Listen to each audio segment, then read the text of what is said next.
pop in and out of the conversation that we'll be having today. So I'll kind of get started with a brief introduction of myself. So my name is Joe Anzora, and I am the Foundation Program Coordinator here at the Riverside Medical Clinic Charitable Foundation. And we are a charitable foundation that's located in Southern California, specifically Riverside, California. And it is our mission to help improve the health and the well-being of all of our SoCal residents here. And we do that by various different ways. So we have webinars like this, where we bring on professionals and we have these open-ended conversations about what it is, to explore mental health, or what it is to explore generational well-being. We also do health-specific webinars. We have support groups for endometriosis that we also sponsor. We also connect with our local schools to help foster environments of kindness and empathy through various different means. And then we also have scholarships that we like to give out to graduating high schools and seniors as they go on to college to pursue medical careers. And for more information, we'll go ahead and we'll link our website in the comments so everyone can kind of have access to that information. But to get us started today, I thought I would kind of do a brief introduction of kind of the topic that we're talking about today, and then I'll introduce Irania here, and then we'll get started. So it has long been said that the written word itself is more powerful and persuasive than the sword. Yeah, that's a cliche, but it is one that has stood the test of time. Language and words transcend sounds and symbols. They take on a power that is uniquely theirs, and that is the power of connection. They can eviscerate nations, or they have the power to create them anew. They can rally the masses, or they can tyrannize them. They can connect us or ensure our individual sunder. This is because words and language give life and meaning to our worldview. Imagine not being able to describe a sunset, or imagine not being able to describe your first love, or imagine not being able to describe how you're feeling or your physical well-being. But without words and our ability to understand them, our lives would be stripped of color. Hazy purple streaked sunsets would be gray, and the soft crunch of fresh powder snow would be ever so silent. For we would have no means by which to describe them, no means of self-expression or understanding. And when we lack those means, our communities of interconnection would end up becoming communities of singular isolation. And today, our guest speaker, Irania Patterson, will help us use the power of language and of words to foster meaningful social emotional connections, and to help families heal generational wounds, and to help individuals connect with their innermost self. So Irania Patterson is a biblio and poetry therapist facilitator, a dynamic speaker, author, and educator who specializes in the arts of integration in multicultural bilingual populations and the connections with literacy and mental health. For the past 24 years, she has worked as an outreach program specialist for the Charlotte Mecklenburg Library, facilitating and creating programs for clinical and educational settings.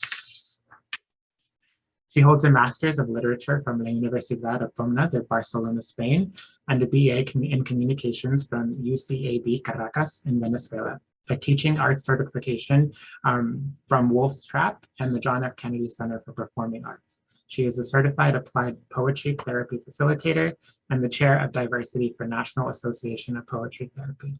So thank you very much for being with us today, Irania. And with that, I will hand it over to you. Yes, I'll take it. Well, thank you so much, Joe, for having me here.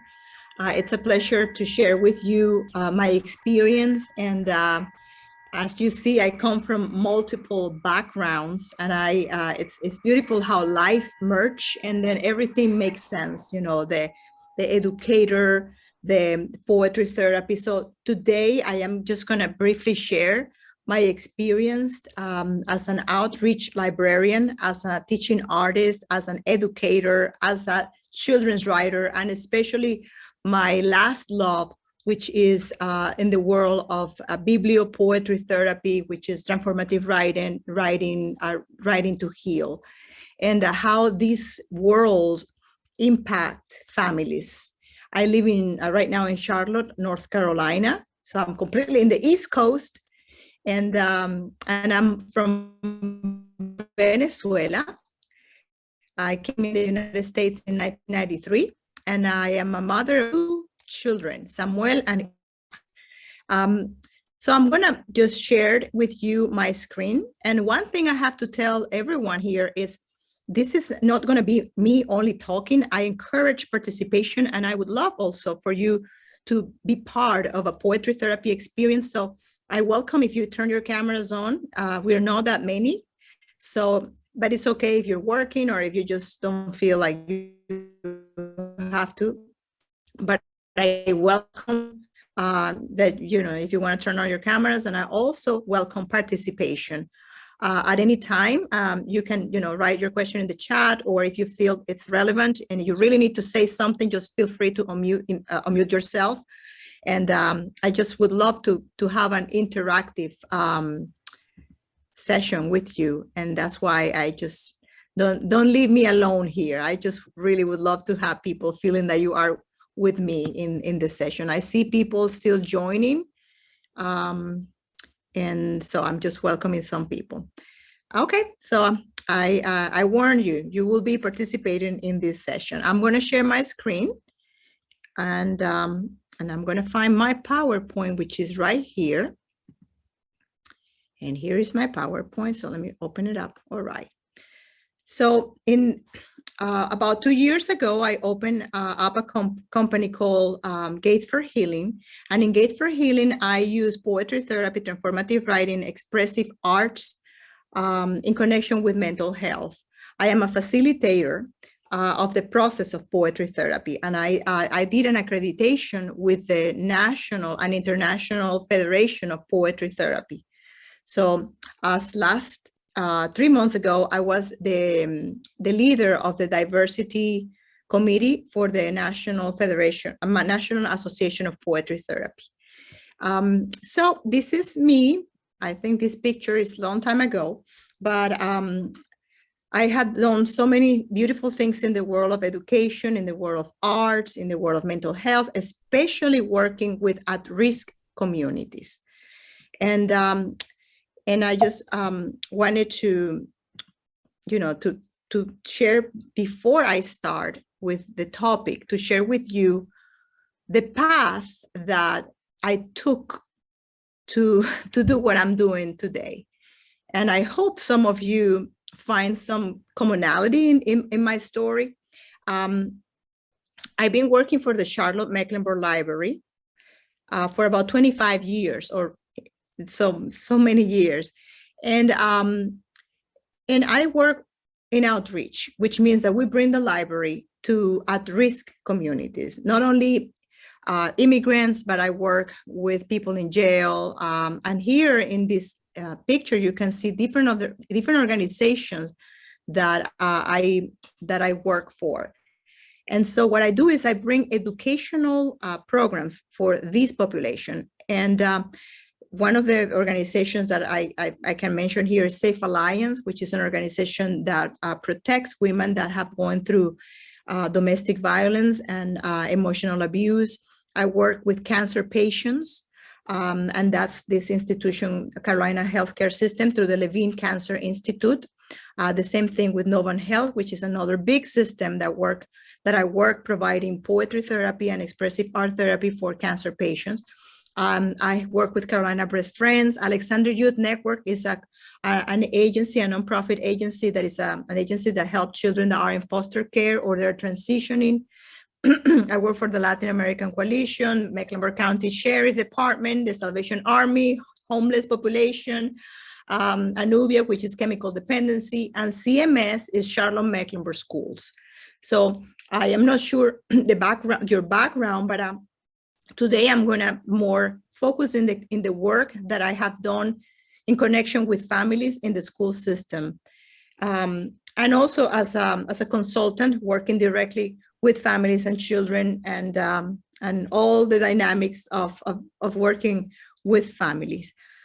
So as you see, the background that I have in providing services for this population have really helped me, because it allows me to personalize all this knowledge and apply these to these specific audiences.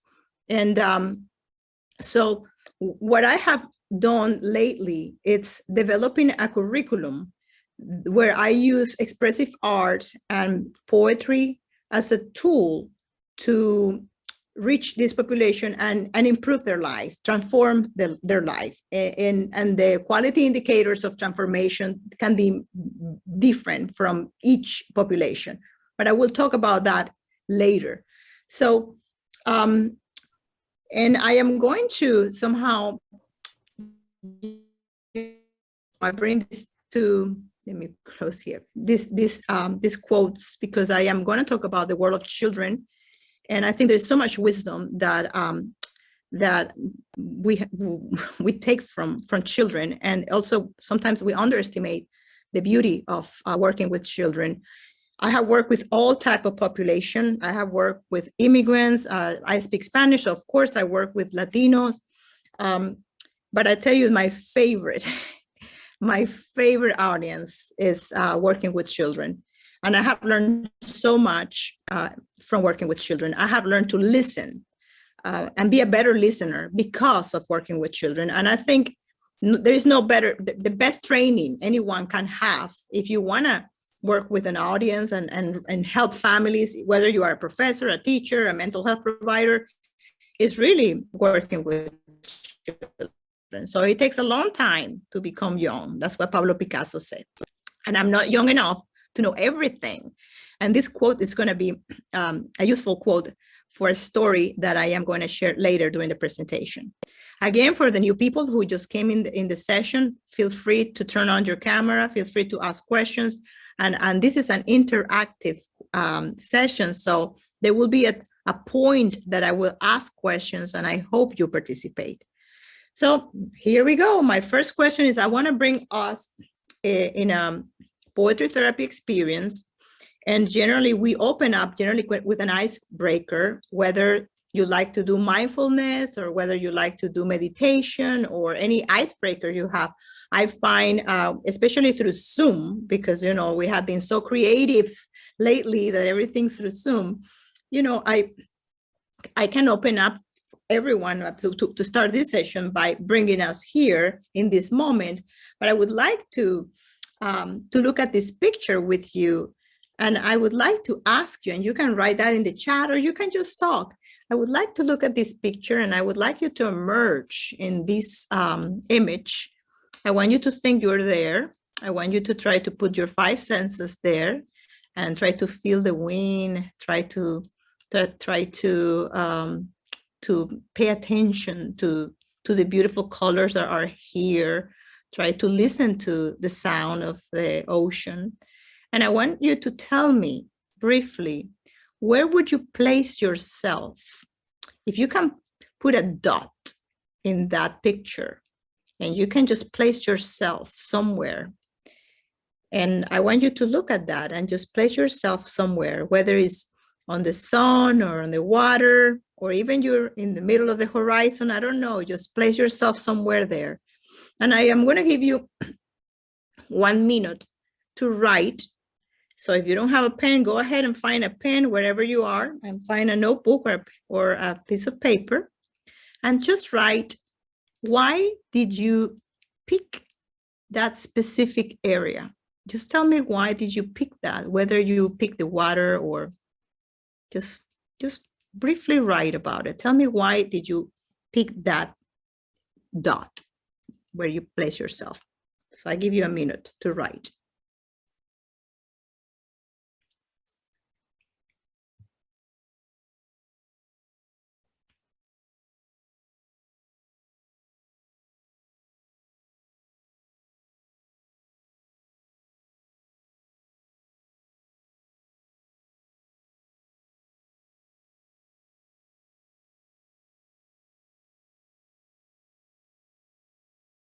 And if you can, if anybody wrote, thank you for showing your face. I love it. Thank you. And if you can tell me, what did you write? Anyone wants to share? You can talk about it or you can put it in the chat. I'd rather listen to your voice. And I can share what I wrote. So yeah. I placed myself right in the middle of the open ocean. For me, just feeling that sort of saltwater cover my body, and just kind of that buoyancy that salt water naturally has. Just it's complete freedom and serenity to me. So just being out there, just for me, it embodies what freedom is. Yes. Thank you, Joe. Anybody else wants to share their thought? Where did you place yourself and why did you place yourself there? Anybody else? This is Joyce. I envision myself in a sailboat right on the shadow of the sun going down, maybe in the middle of the water, so I don't lose the horizon and the beauty of gazing at God's beautiful, colorful creation. Thank you. Beautiful. You don't want to miss anything, Joyce. You're contemplating everything. Anybody else?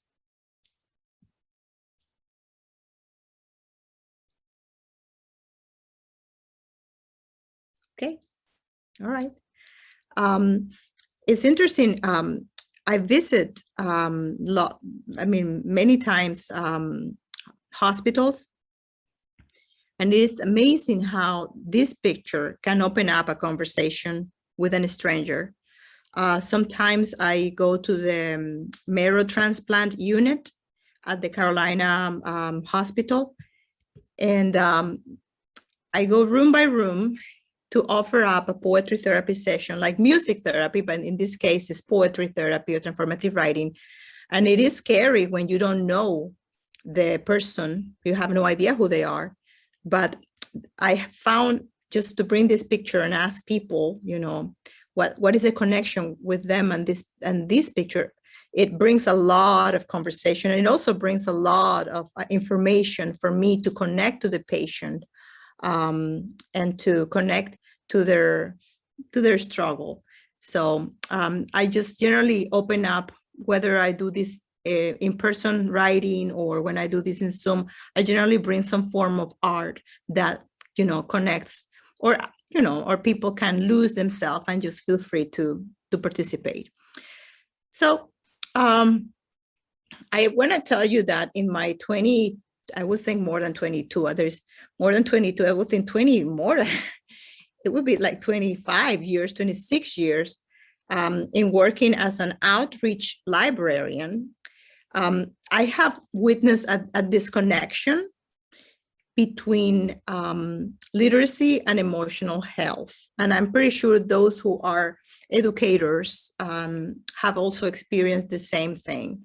And what I have found is that, as an educator, we have this agenda. This is what we're going to teach. This is your curriculum. This is what you're going to teach.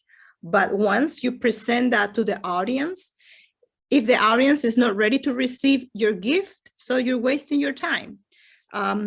If there is no motivation for learning, if there is no motivation at all, you could be the best teacher, you could be the best mental health provider, you could be the best messenger. But if there is not a motivation, or if there is a block, emotional block, in a way, your impact is going to be very, very little. And I know you know that. But in 23 years, it's been more and more and more. Every time I go to, let's say that I'm in a senior center, when I come and do a program, I'm going to teach computer classes, for example, and I have this amazing, easy way to teach seniors computers. But the seniors don't want to talk about computers. The seniors want to talk about their life. The seniors want to talk about their lack of freedom. The seniors want to talk about their fears. And so I end up completely not talking about what I was thinking that I was going to teach. And I end up talking about what they want to talk. And it's generally about their life, what they feel. And after COVID, and I'm pretty sure you have experienced more and more this need of people to talk about their. I have encountered what I call emotional. I think your internet connection is unstable. So let me know if you are with me, Joe, because it says that my internet is unstable. Yes, are you with me? I am with you. Yeah. Did I stop? Yeah, it kind coming in and out as far as like the voice, but other than that, it's stable.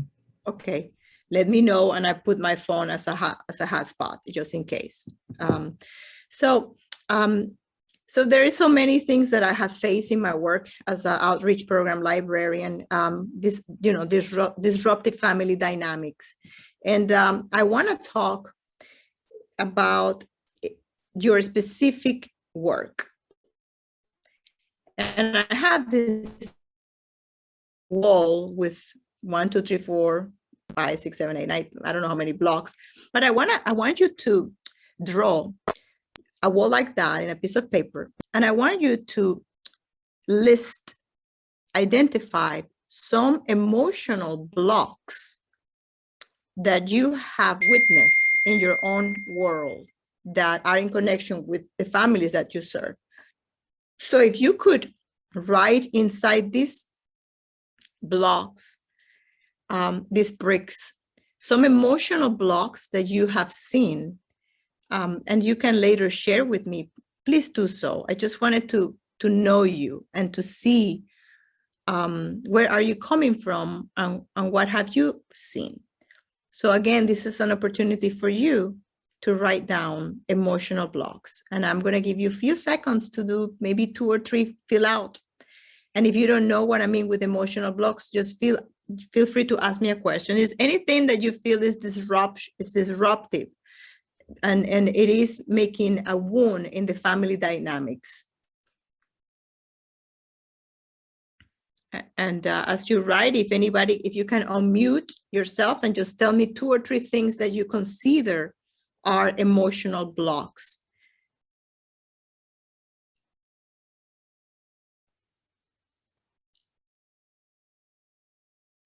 And again, this is time for you to talk. Hello.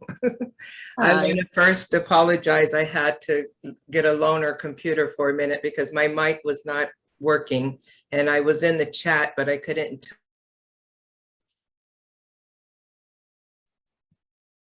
I cannot hear you now. Denise, you're Repeat. muted. Uh-huh. Okay, I'm sorry. I was in the chat, but I wasn't quite sure if you were saying what I had in the chat, but I have a loaner computer now, so I can participate. As far as the emotional blocks that I've witnessed in and with family, with children in their family structure, is the lack of a family structure.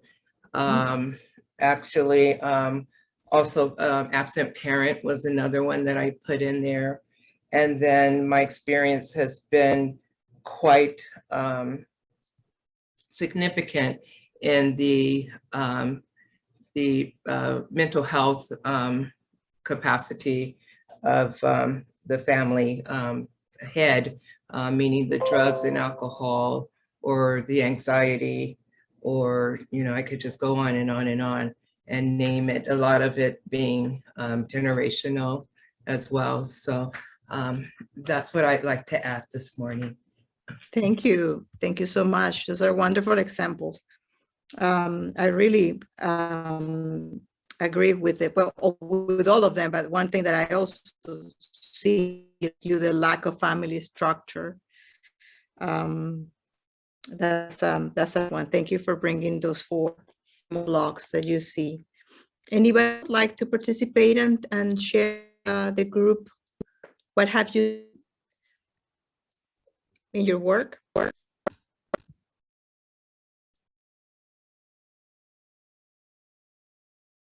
Okay, we have a quiet group. Okay, that's fine. I'm going to share then with you the things that that prompt me to change my approach as a librarian or as an educator. These are things, that I hear constantly when I do programs. If I tell my mom to stop yelling, she will hit me harder. These are things that I have heard. And so imagine I come with this curriculum and the lesson plan that is educational, that it might be about reading. Let's teach them about reading. Let's teach them about literacy. And then at the end of the class, I hear a child saying that. So I cannot come back to my work thinking that I did a good job when I hear these things. And then that thing kind of, moved me into saying, and into finding a way to connect with emotional learning. Things like, I feel stuck. If I show my real feelings, my friends will make fun of me. I rather don't say what I really feel. I feel safe when I think I don't exist. That was said by a high school student. I was doing a program in a high school, and then there was an ESL class, and this child never participated in my class. And one time he threw a paper in the trash can, and I took that paper and I read that. I feel safe when I think I don't exist. Of course, I didn't know what to do, but I have to, report that to the counselor in the school and to the teacher. But again, these are things that come from the voices of children, teenagers, moms. My husband left home 2 months ago, and we are living in the car right now. My dad said he loves me, but I think that is not true. He's back in jail again. I could not come back to say goodbye to my father in Colombia before he died. I don't know how to tell my child that I have cancer. So these are real comments. I'm not inventing this thing, and I'm pretty sure many of you have also comments like that challenge your approach as a professional and in your career, because you cannot be touched by these comments and think that the orthodox way of doing things is going to work. So if you're really connected to the soul of people, and if you're really a person who really want to make a transformation, these little things have really moved me, and I hope it moved you, to rethink the way that you are teaching or that you're connecting to families. So this makes me think about, again, as a librarian, my job is to do literacy and education. And as a teaching artist, I have a curriculum, a lesson plan, and you're going to teach language arts, and you're going to teach social studies, and you're going to teach all of this, okay? But then all of that, as I said, it's interesting because in education, we are isolating in many approaches. We are teaching the child, we are teaching the parent, or we have ESL classes at night, or we are teaching the parents we have, even in the library, we have so many classes for seniors, so many classes for children, so many, but we are all, even, so many classes for Spanish speakers, for Chinese speakers, it's all these, pieces here, and we're isolating this population. And I question really, what is family literacy? And I have this question: are we really learning together the path that foster emotional literacy? And that was a question that I asked myself, because I could not teach by isolating the child, or I could not teach by isolating the mother who is going through domestic violence or emotional abused, or even a person in a hospital with cancer. Family was always, in the middle of the conversation, and the healing didn't come just by, and many of you who are, I'm not sure if I have a counselor here. I did have a counselor. I did see that, it's just like the whole family. It does really, it's a key for healing and for transformation. So in regards of, family literacy in the context of emotional literacy, of course I Google, the emotional literacy, and this is a definition of emotional literacy. It's the capacity of expressing your emotions and having a sense of empathy, repairing emotional problems, learning to manage your emotion, which in a way is very similar to emotional intelligence. But the question for us, and maybe you already have the answer, is what approaches are there that tap into emotional literacy in the context of the whole family? I don't think there are many. And again, if you have modules and models that are that you have used that are wonderful. I encourage participation here because I think we're all learning from each other. So I'm just, always thinking about what is out there that foster emotional literacy, and what is out there that foster emotional literacy with the whole family. And that has to do with the title of this training. It's like, transcending this literacy through different generations, and like touching all this generation, and all of us being fostering healing in a different way, but in the context of family, and even doing this with all ages in the family. And what we have seen in the past, not sure if it was the past 5 years maybe, is this big punch or push with the social emotional learning. That's what we have seen in schools and social learning. I can, as a poetry therapy facilitator, I cannot say publicly, I cannot use the word therapy because, therapy, I am not a licensed counselor. I come from the world of education, and I come from the work of art, which is the poetry. So instead of using the poetry as a therapeutic, because I use writing in a therapeutic way, I have to cover myself with social emotional learning. And in a way, it's all connected. It's all connected, and the social emotional learning is the process of developing the self-awareness, self-control, and interpersonal skills that are vital for school, work, and life success. So there is a lot of research and data about family literacy, social emotional learning, emotional intelligence. The question is, what is out there that is all of that, where all the family are improving social emotional learning, emotional literacy, but they're doing this together? What spaces, and I ask that to everyone, what spaces are we creating as a system that allows family to grow, to connect, to resolve problems, to be more develop empathy, and all of these things that we want to do with social emotional learning? But what are we doing in regards of everyone together? How can the family and the abuela, the grandmother, and the father, how can we do that together? Because I don't see the model are fostering this social emotional learning, or this inner discovery. We're not doing this together. And I know the internet, this is unstable, but I will.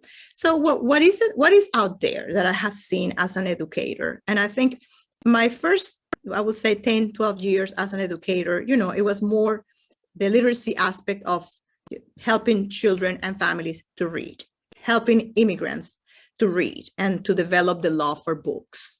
And so one of the tools and the books that I remember reading many years ago that I like this book, is The 7 Keys to Comprehension.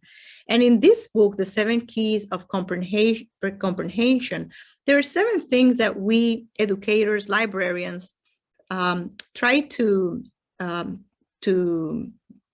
facilitate for children so they can read and they can comprehend a text. So we all tried, to create mental images when we're reading. Especially a good reader, you can test because there is a mental image of what they're reading. The readers that are good readers use background knowledge, can ask questions about what they're reading. They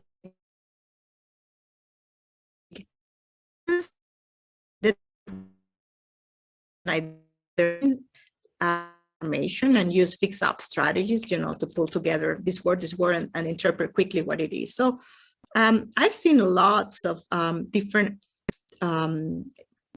methodologies that try to accomplish all these keys. But again, what I have seen in my own experience is that we teach the children, but are parents applying these same keys for themselves? And in my own experience, I did not see, and I'm not talking about low educational background families. I'm talking about, engineers, architects, people who went to school and they don't have these 7 keys of compensation.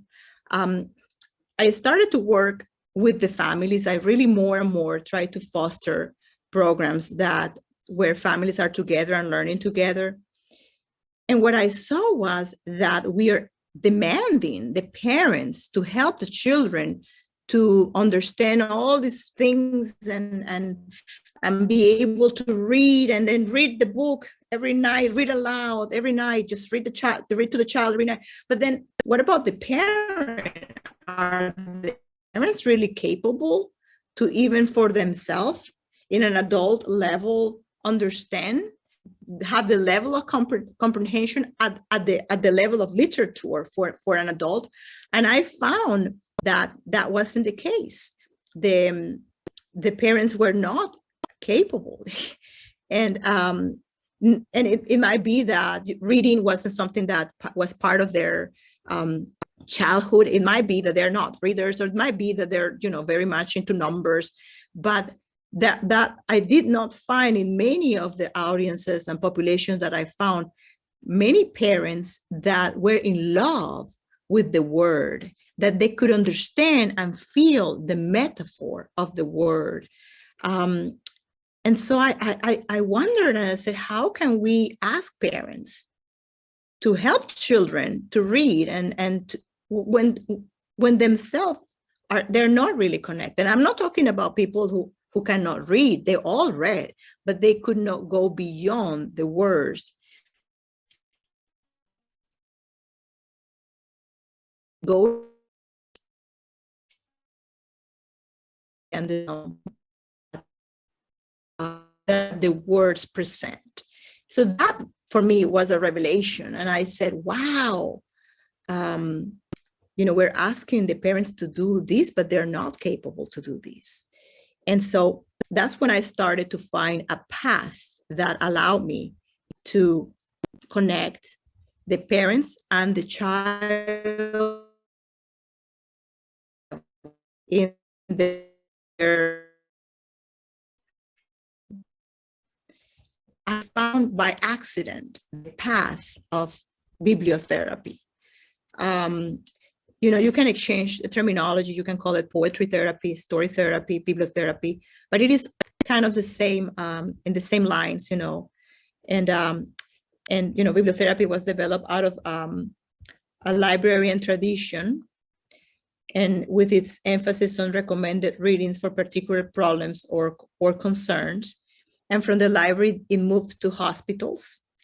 And then from hospitals, it took many different directions. So artists use poetry therapy, counselors use poetry therapy, teachers use poetry therapy, librarians use poetry therapy.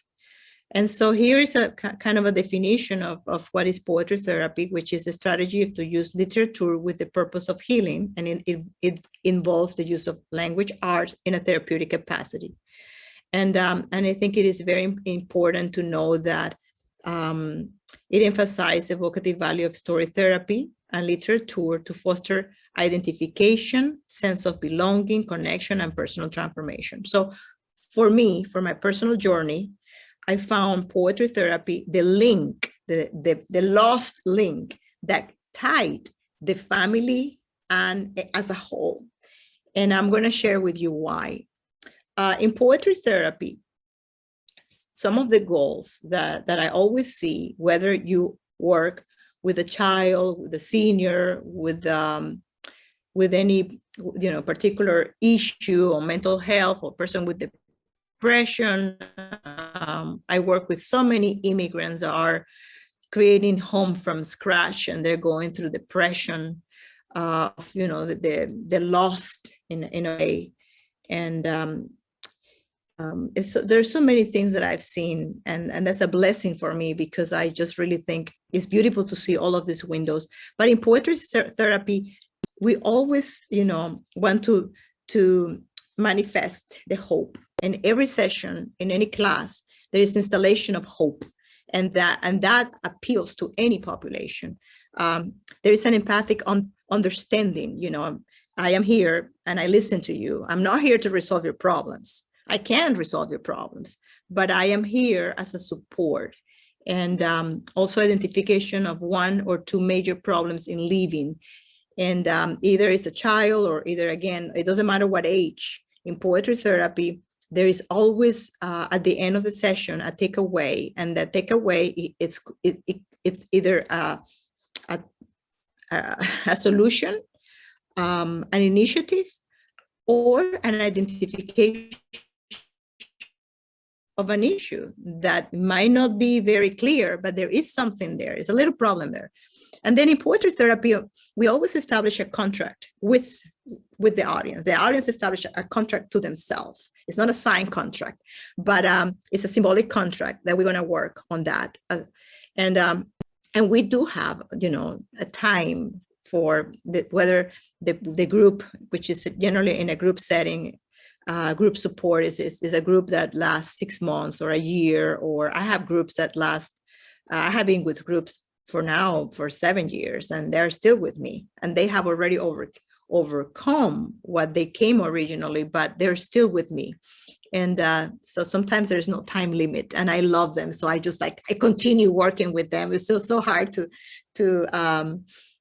because I learn all the time through them.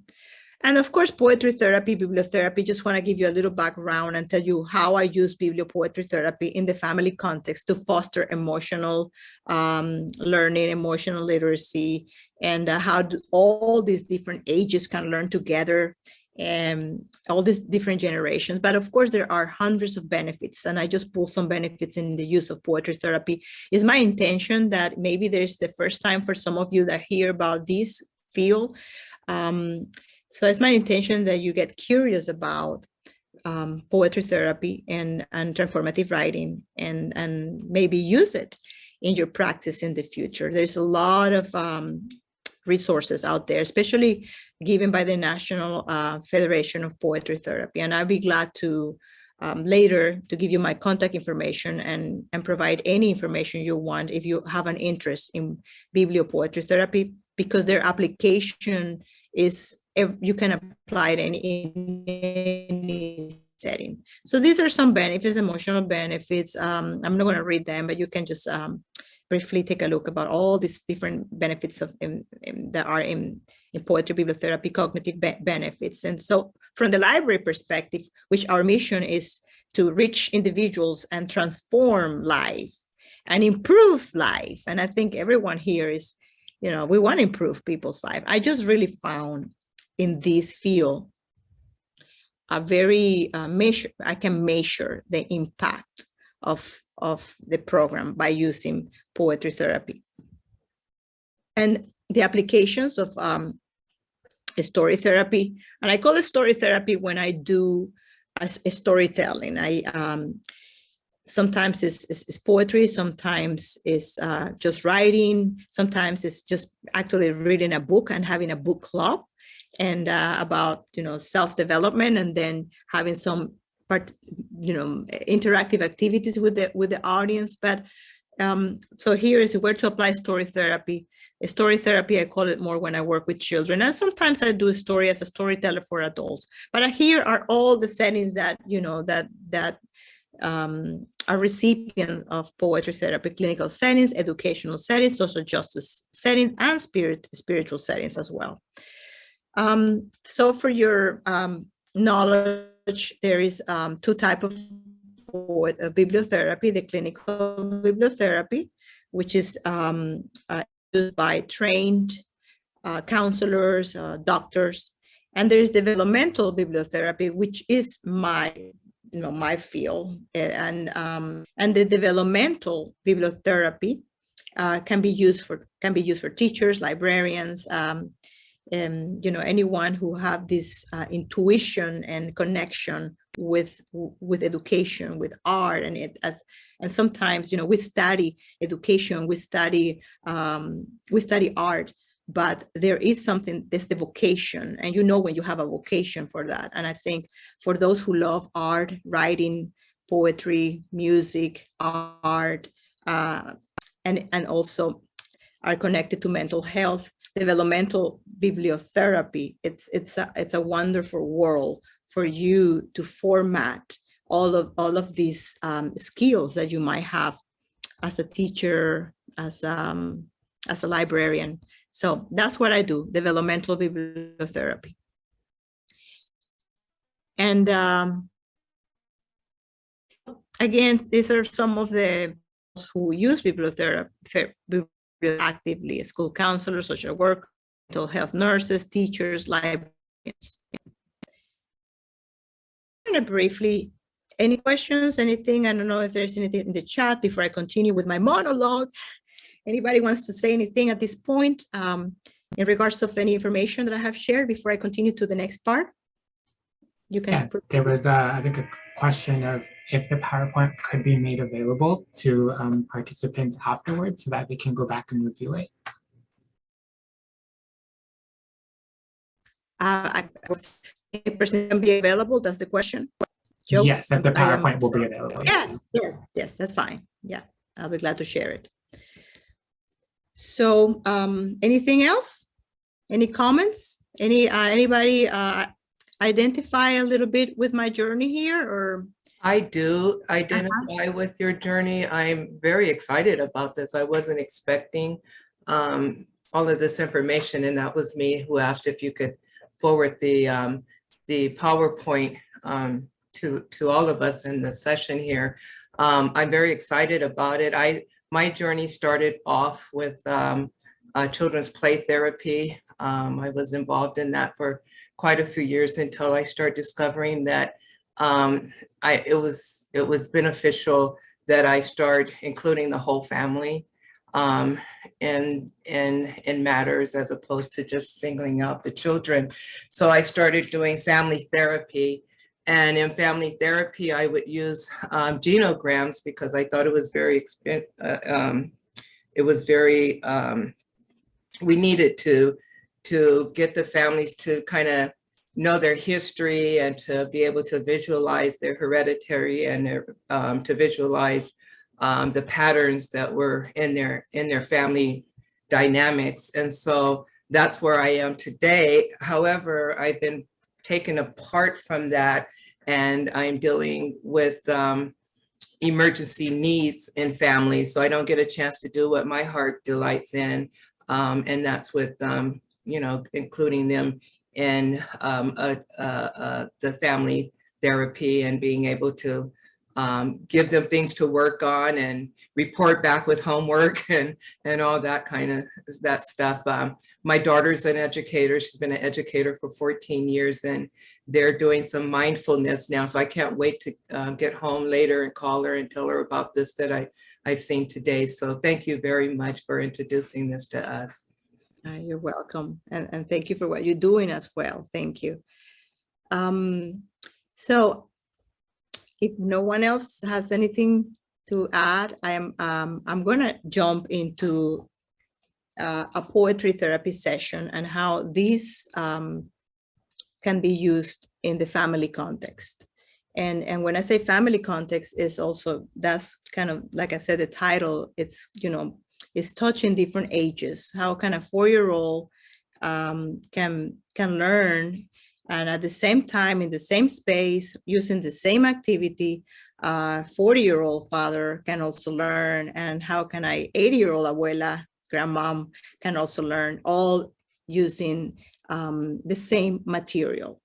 And that's what I had been exploring during my past, I would say 5 years, trying to find curriculums that are family literacy, which is not really family literacy. I just see curriculums that are, here's the father, here's the mother, here's the child, and then the father reads and the child responds. But they're together, but there is a little neglection that I've seen in this material on the emotional learning.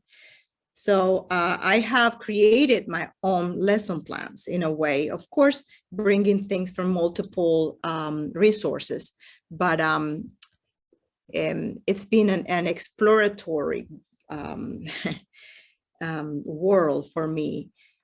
But here in poetry therapy, we follow these 5 steps, and there is always an entry step, and it's when we're here, and it is the literature that brings the audience. So it's whether with a picture book, whether with a story, whether with a quote, we all hear, there is an entry aspect, then they're engaged. So it's when the literature reaches you. And I will show you how to do that. Then there's the involvement part, when that now the literature, now you get, you mess up with the literature. You start just getting entangled with the words, and now you start absorbing and identifying with the printed material that I bring. Then incorporation is now the time where you apply it to your life. And then the last step is initiative.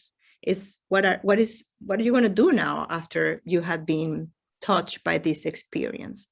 So there are many ways that we follow these 5 steps. And let me show you. And I'm going to show you an experience that I do with using storytelling.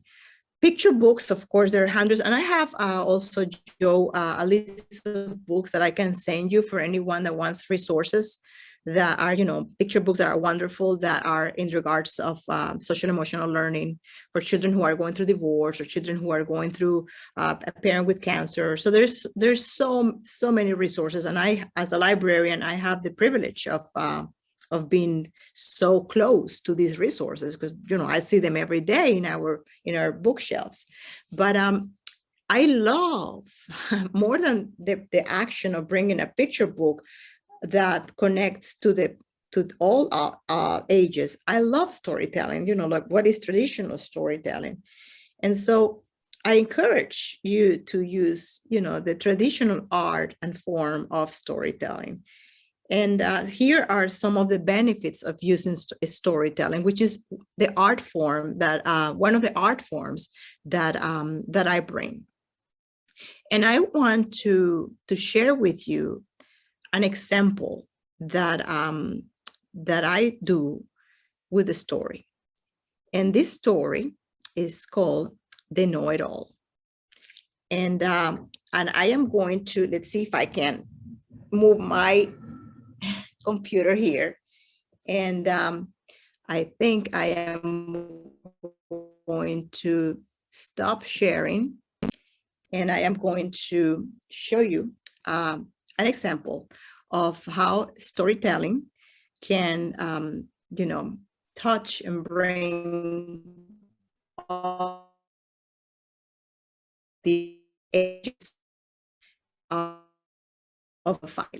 And so imagine having parents and grandparents in one setting, in the same setting, whether it's a library, whether it's in school, and they're all there, and you're not going to segregate them. You're not going to send the child to the children's tables, and you're not going to send the parent to the ESL table, or you're not going to send, you have them all together. And that is the case that I leave most of the time. I got all of them together. So I think intentionally in whether it is a piece of literature, whether it is a poem, whether it is a picture book, or whether it's a story that can connect to all of them. And then that story also can trigger things inside at the chronological age level, but they're all connecting. And that's a beautiful thing to witness.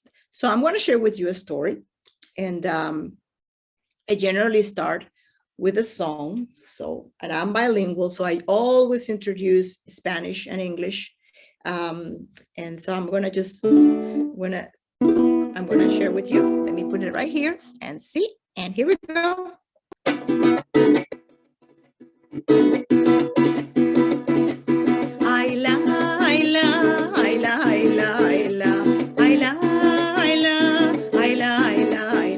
Hola, hola, mis amigos. Hello, hello, my friends. Vengo a contar historias. I come to tell stories. Historias del pasado. Stories from my past. Historias de mi gente.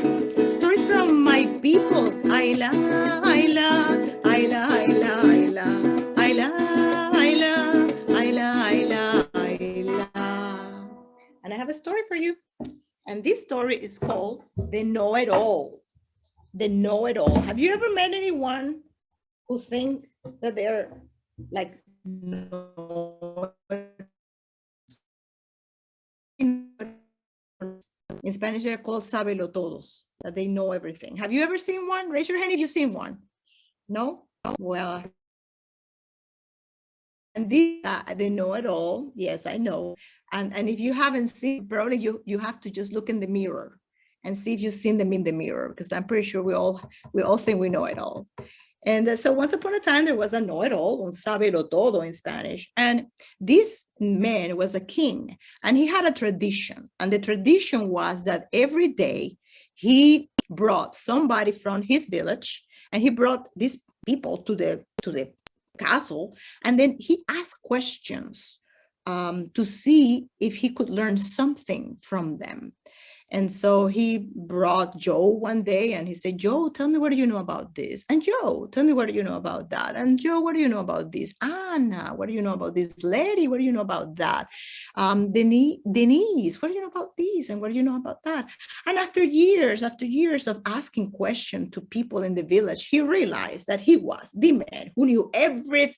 He knew more than anyone in the village. So he was tired because there was nothing else to learn from anybody. His servant came one day and he said, Sir, you have asked everyone in the village except for one person. And the know-it-all said, one person? Are you sure? I thought I have asked to everyone. And his servant said, yes, but not to one person. And he said, who is this person? And the servant said, this is the child, el niño. A child. A child. What am I going to learn from a child? Please. And the servant said, why don't you try? Why don't you try and see? So they brought the child, and the sabelotodo, the know-it-all, asked the child a question. Don't ask me what was the question. I only know that the child's answer was so wise that the know-it-all couldn't stop asking the child to come to the palace, and he questioned the child every day, day after day, day after day, day after day, day after day. Every day he asked a question to the child, and every time the child's answer was just so wise. One day the child said, I'm tired. I don't want to keep being asked these questions anymore. So what do you want to say? I want to play hide and seek. Hide and seek. But don't you see, I am a know-it-all. I will know where you hide. So the child said, well, why don't you hide first? So the know-it-all thought about a very, very, very, very, very tricky place to hide. And the child closed his eyes and he began to count. And you can count with me if you want. 1, 2, 3, 4, 5, 6, 7, 8, 9, 10. And the know-it-all, you know what he did? He went to another world and he hid in another dimension, in another galaxy, far, far away. When the child opened his eyes, he looked and he looked up and he said, you're not supposed to go to another world. Come back. The man came back and he said, how do you know where I was? I just knew it, said the child. It's my turn. It's my turn. So the know-it-all closed his eyes and he began to count. And you can count with me again. 1, 2, 3, 4, 5, 6, 7, 8, 9, 10. And you know what the child did? Became chiquitito, chiquitito, chiquitito, chiquitito, chiquitito, chiquitito, so little, so small, just like this. And he jumped right into the man's heart and he hid inside the man's heart. the man, el sabelotodo, the know-it-all, opened his eyes and he began to look. And he went to another galaxy. And he went to another dimension and he couldn't find the child. Then he crossed the ocean and he couldn't find the child. He crossed the mountains, the deserts, everywhere in the world, and he could not find the child. He was tired after many years and he said, me rindo, I'm tired, I quit. And he said, where are you? ¿Dónde estás? And then he heard a little tiny voice that says, aquí, right here, right here. Where? I don't see you, said the know-it-all.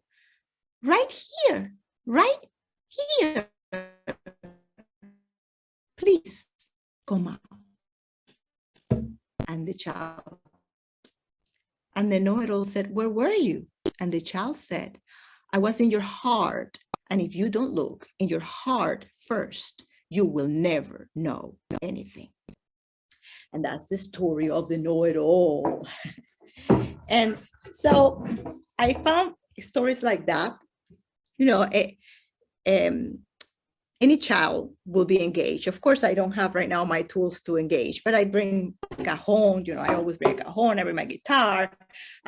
It depends on, depending on the audience, you adapt your acting or your storytelling skills. You adapt to, you could be more playful or you could be more serious. Even teenagers have been engaged in this story. And so I find stories like that. And again, I have some resources and books that have stories that are appealing for the family audience.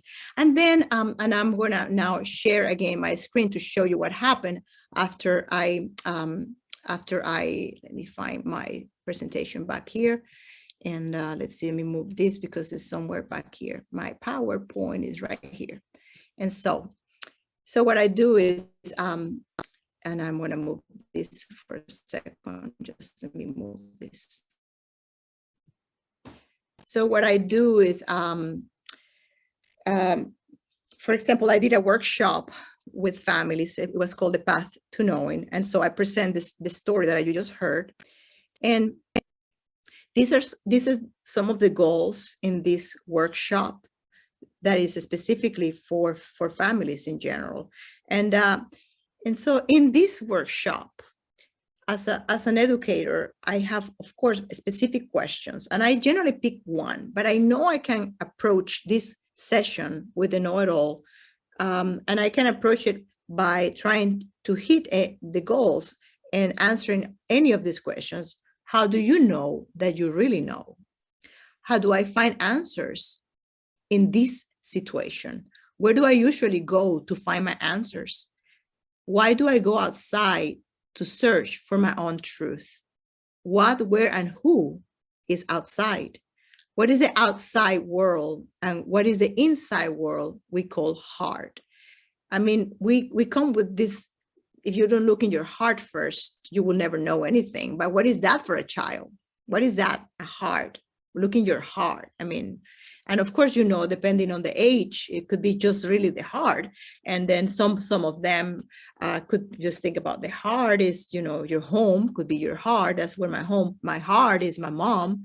My heart, it takes a while to understand your heart is your inner self. And what is that inner self? What's your conscious, your self-awareness? I mean, that goes, you know, higher in the level of maturity in your age.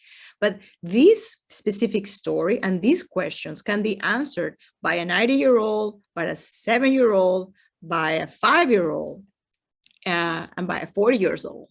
And so it's beautiful to see the whole family trying to answer this question at the same time in their own levels.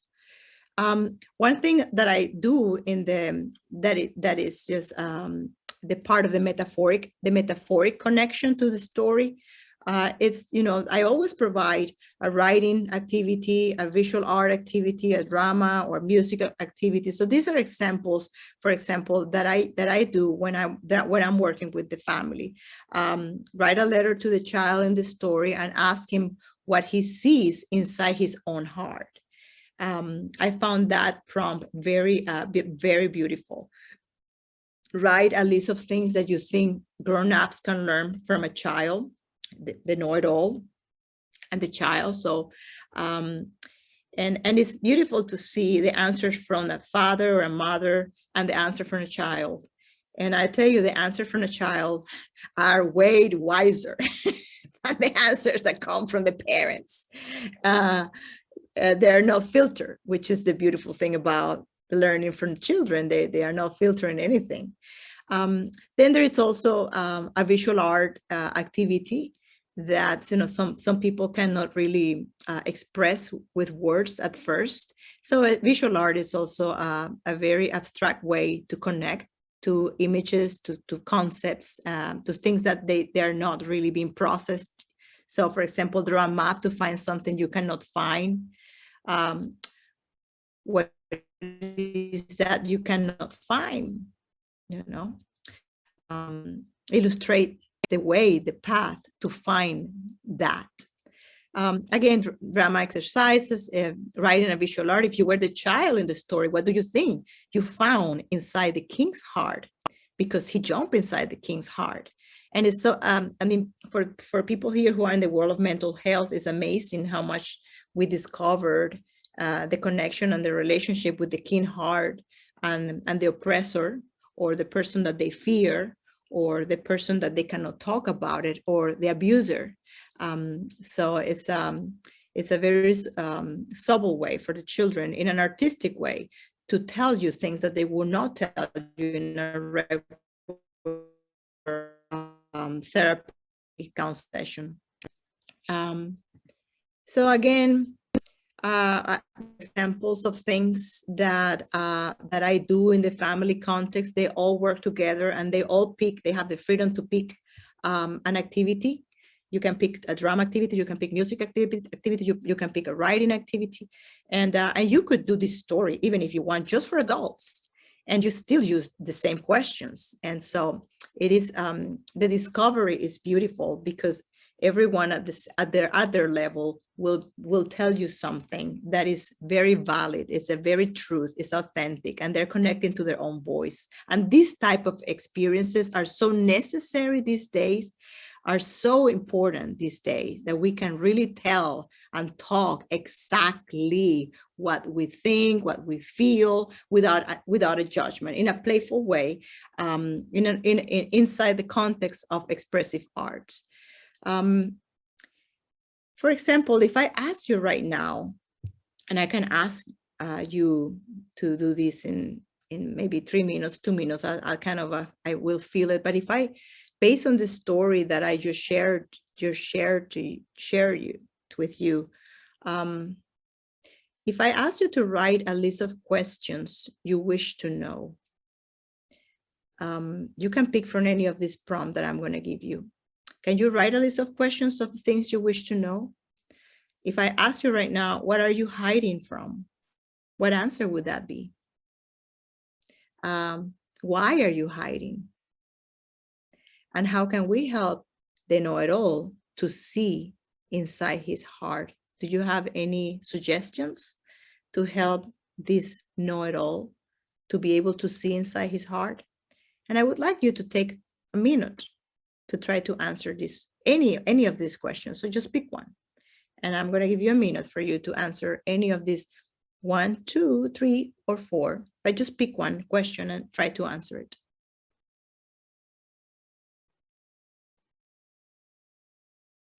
Just write about it.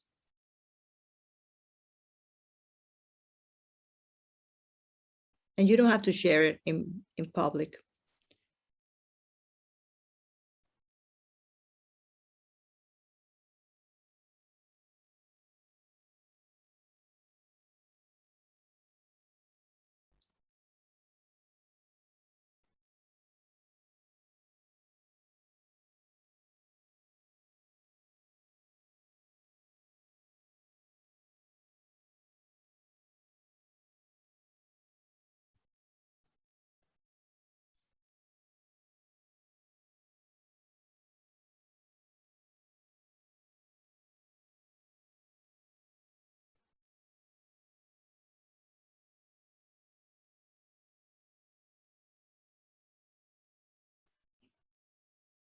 And before I ask any person that is brave to share one of the things that we do is a dramatical experience every time that we do a story. And in this case, for example, the story about this child jumping inside the know-it-all's heart, we physically represent the outside world and the inside world. And so we physically have the lines and let the child to decide what world they prefer to be. Then we talk about what is that inside world like. And there is not a moral of the story here. It's whatever they want to say, that is what is the truth. And so there's so many dramatical experiences and activities and musical activities that can follow up with a story like that. And there are hundreds and hundreds of stories that have abstract thoughts and that bring bring questions that are worthy to be shared in a family context, in a very indirect and direct way. But does anybody wants to share any of the answers for write a list of questions you wish to know? What are you hiding from? And why are you hiding from that? And how can we help the know-it-all to see inside his heart? And you can use your adult voice, or you can use your children's voices here. Any feedback from anyone? I can share. Yeah. So I kind of answered prompt number 4. How can we help the know-it-all to see inside his heart? Mm-hmm. And I sort of look at it as, instead of the know-it-all asking everyone else questions around him, to start asking questions of himself, to look in the mirror and see that as a person outside of himself, and to ask questions just as he would ask anyone else, to find out what he really knows. Mm-hmm. Do you have any idea what he really knows? I guess that's hard, because everything that he knows is coming from outside of himself. It's coming from secondary knowledge. So it's this disconnect. He doesn't really know what's inside of himself yet. Yeah. Thank you, Joe. Anybody else?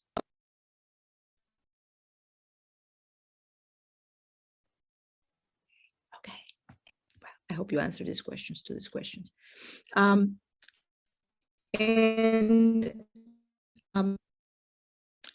Before I go to this slide, I wanted to show you these 2 books. And this book, I don't know if I can because it's small, so maybe I just stop the sharing and show you here. This book is my first talking about the power of using picture books in a family context, and picture books that appeal to adults and children. This book I wrote many years ago. It's called Chippy Chippy, Small Shells of the Sea. And so if I ask you, who is this? That's me, of course. And so this is a story of me growing up in Venezuela. And my father died when I was 13 years old. And not many people know that I learned English by reading picture books. And I really used to go to the library and pick up Brown Bear, what do you see? Oso pardo, que ves así, The Very Hungry Caterpillar, La Oruga Muy Hambrienta.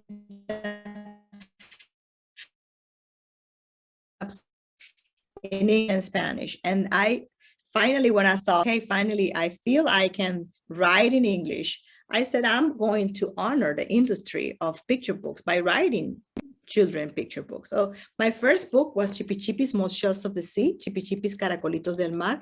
And it talks about my life in Venezuela with my father to catch chippy chippies, which are little clams. And at the end of the day, we make chippy chippy soup. And that's very comfort, like chicken noodle soup. And that's a tradition in Venezuela. So with this book, for example, there's so many things when I read them. I'm not going to read them, but it's just a day that I share with my father, and in going to the ocean, and he hold my hands, and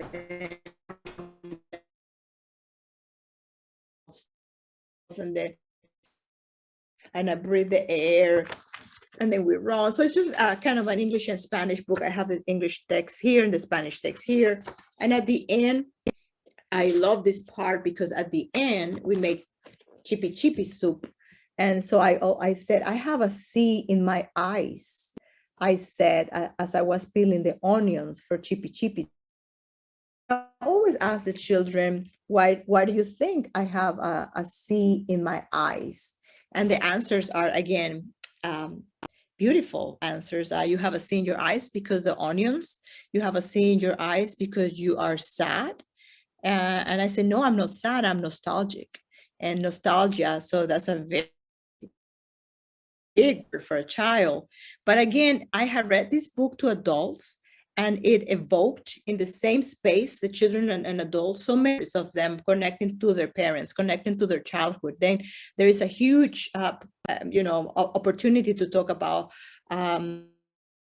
were raised, how their parents showed them affection, how their parents showed them limits, sacrifice, how the parents showed them the sense of protection, how they learn independence from their parents. So this little story, you have no idea, again, how we can pull from the story and the poetry in the story so many concepts that are helping the whole family to talk about emotional learning and to talk about what they're experiencing. The same thing with this book. This is my second book. It's called Winds and Rain.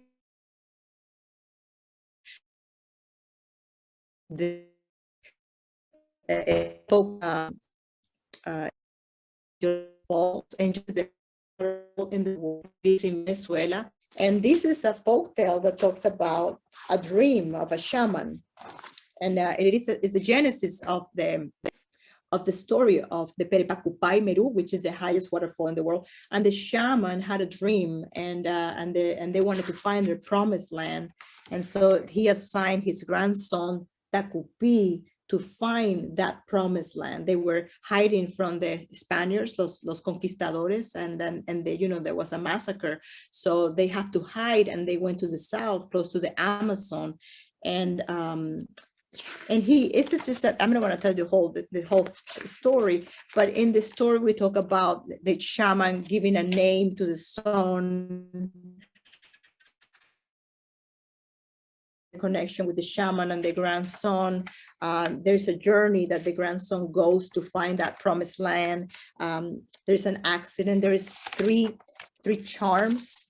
There are amulets here that the shaman gave to the grandson, a gourd full of water, ear plugs, so he cannot hear the sound of the piapoco, which is a bird, that if he hears that bird, he will want it to come back. And the shaman didn't want his grandson to come back. It's the journey of an immigrant. You just go, don't look back, just go.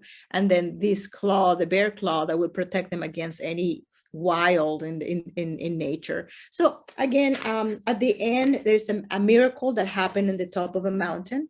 And there's so many elements that are in the story that talk about, the miracle of magic water created the waterfall that will never stop from spilling because it was the magic water inside the gourd. And so books like this, that are even folk tales, some people think this is boring, a folk tale, and it is not like the lesson of the story or the moral of the story. It's just that I work with the same story, and parents connect about, questions like, if you can give yourself a name again, what would that name be? And why would you like to give yourself that name? And the same question you can ask the child. You can ask the adults and the children, what things are out there that you feel protect you? What are your charms? Then there's rituals here. What are your rituals? The journey. What journey are you right now? What are you trying to discover? What is your call? Like the shaman told you to find this promised land. So where is your promised land? What is it that makes you feel that you're going to arrive to a place where you feel comfort? What's comfort? And those same questions are being presented in the same space to the whole family to different ages. So it is just so beautiful to see how the whole family can process kind of a story time in a story time manner, like a library story time. How can they all process all of these interesting questions and concepts? They can process this together. And And I am going to share with you, I think, my last slide. And this is my last slide. And I'm just going to move this. As you see, my computer is crazy filled with so many files. And one thing that I open up always when I do a group, and I'm counselors here are very with these 5 freedoms. I'm not sure who is familiar with the work of Virginia Satir, and I always encourage children and families and a person that could be any age to practice these freedoms and to check that you are practicing these freedoms. And in a way, when I start a program, or when I go to a hospital, or when I go and serve any population, I generally open up with this freedom. High schoolers actually find these 5 freedoms very unique and interesting, and you have no idea the reflections that come from conversations about practicing these 5 freedoms. And we do this before we start the poetry therapy session or the story therapy session. And I'm going to read these 5 freedoms, and I want you to also think about in your life, how are you applying these freedoms right now? So the first freedom is to hear and see what is present instead of what should be. The second freedom is the freedom to feel what you feel instead of what you should feel. The third is the freedom to say what you think and feel instead of what you should think or feel. The fourth one is the freedom to ask for what you want instead of always waiting for permission. And number 5, the freedom to take risks on your own behalf instead of choosing to be only secure and not rocking the boat. And this is my favorite, so I'm going to read it again. The freedom to take risks on your own behalf instead of choosing to be only secure and not rocking the boat. So I want you to think about any of these freedoms and reflect in which one which one are you missing right now that you should practice more, you should aim for it, and which one are you really honoring? And I hope that you think about the last one and just keep rocking the boat in wherever you are in your professional life, in your personal life, and just keep rocking the boat, because that's how we keep transforming our own life and the life of others. And so I in a way, I know that it was kind of an eclectic webinar or session, because I really pulled from many different worlds, as I said before. But I hope that, that you have picked and maybe one thing that you can take away to your professional lives. And again, I will pass the PowerPoint to Joe. My name is Irania Patterson, and you can reach me through Joe. And I have Gates for Healing as my company, and I also work for children through a company called Crisscross Mango Sauce.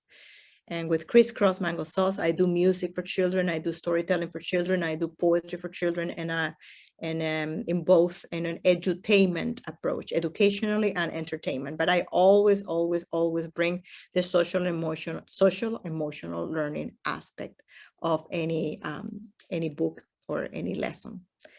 So with that, I think I am almost done, Joe. And if anybody, I see lots of comments or stuff, but I'm not sure if anybody wants to make any comment or any feedback before we finish. Any questions? anyone wants to make any questions, you can either write it in the chat if you don't feel comfortable, unmuting yourself, or if you're totally comfortable unmuting yourself, you're more than welcome to ask a question verbally. I don't have any more questions, but thank you very much for this presentation. It was well worth the attending it. So I appreciate it, and I look forward to even more.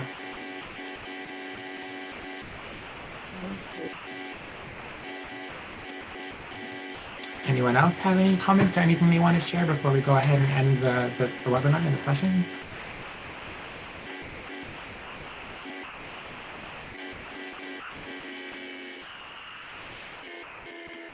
Don't think so, but well, thank you once again, Irania, here for donating your time and for taking the time out of your day to sit with us here for the hour and a half and go through this exploration of what family literacy can be when we look at it through this different lens of beyond just words on a page, but more of this understanding of what it is to live a human experience and kind of how we can all connect through that.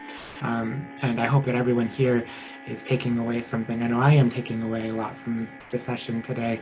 So thank you personally, and then also just thank you for doing this with us. And I hope we are able to connect again in the future. Thank you so much. Thank you, Joe.